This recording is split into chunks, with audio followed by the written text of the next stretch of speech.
Dân xa nêu lại thêm thu miền lâu dê nô miền đi cả này thấy phố miền đình lung cả dê riêng vàng nhìn nam miền cả mù tin lung sung lôn xin ấy chú đến gì ta iti nữ ta nghe golu si di ta cắt chân xa golin ka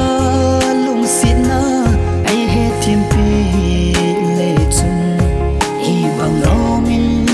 na pu do po nghe lon si giống long ponti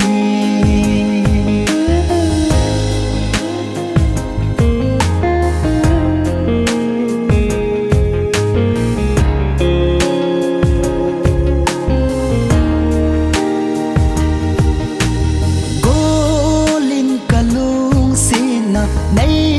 he thi pi lo mil mai ta nghe tin ang dang ka sang ta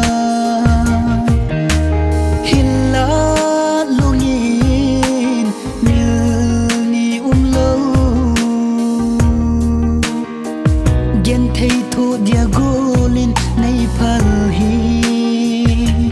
na lung set ke man ka sang ampoi na ngai pu do di iti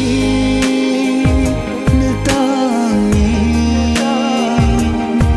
golung set di ta ka chan sa